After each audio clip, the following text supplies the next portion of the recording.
Hello mga loves! Another day, another ganap na naman tayo for today's video.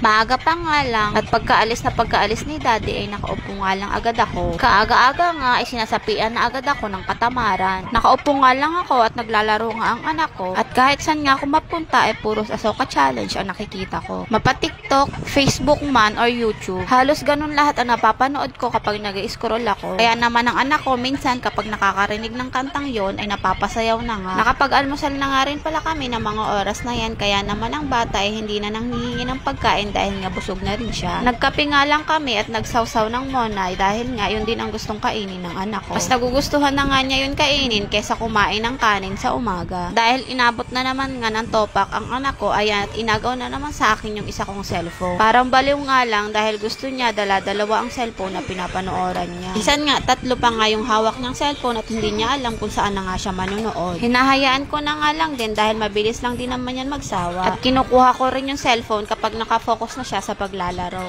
At na magtatanghali na nga, naisipan ko na magluto ng pang-ulam namin dahil nga wala pa kaming ulam. Yung ulam kasi namin kagabi ay binaon ni daddy kaya naman wala na rin natira. Nagluto lang din naman ako ng longganisa at itlog para sa anak ko at para sa akin naman ay pansit canton. Pag kami lang talagang dalawa ng anak ko nandito sa bahay kahit anong ulam okay na. Pero kapag nandito si daddy hindi pwede na hindi ako magluluto. Sinalang ko na nga pala yung kawali namin na may tubig at nilagay ko na nga yung longganisa. Hiniwa ko lang din to sa gitna para naman mabilis maluto at maluto rin yung pinakang gitna niya. Habang nagluluto nga ako ay nakikinig din ako dahil nga may meeting kami dito sa Bigo. Pagpasensyahan nyo na kung ganyang kaitim yung kawali namin dahil hindi na talaga yan matanggal. Kaya minsan talaga ayaw kong mag-vlog habang nagluluto dahil nga baka mapansin nyo yung kawali ko na napakaitim at baka naman i-bash nyo na ako.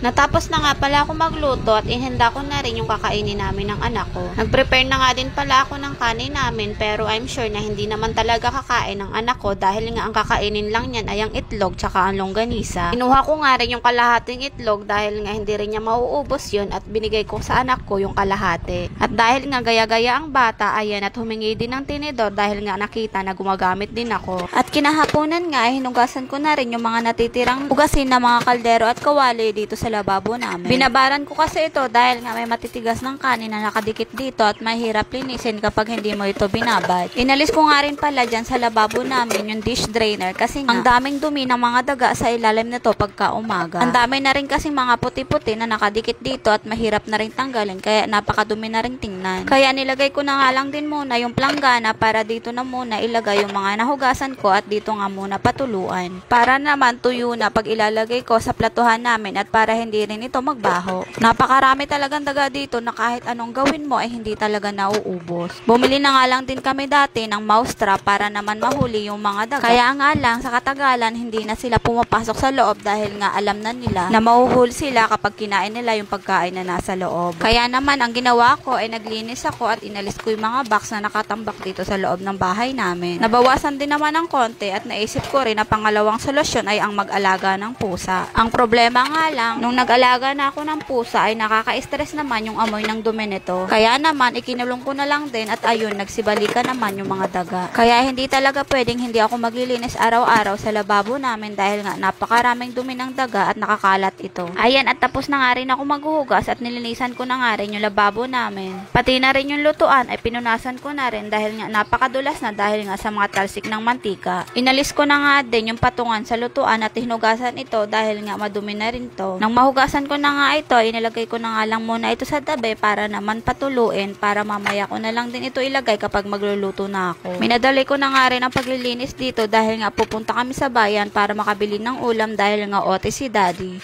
At ayan na lang po muna for today's video. Thank you for watching everyone. Ingat and God bless!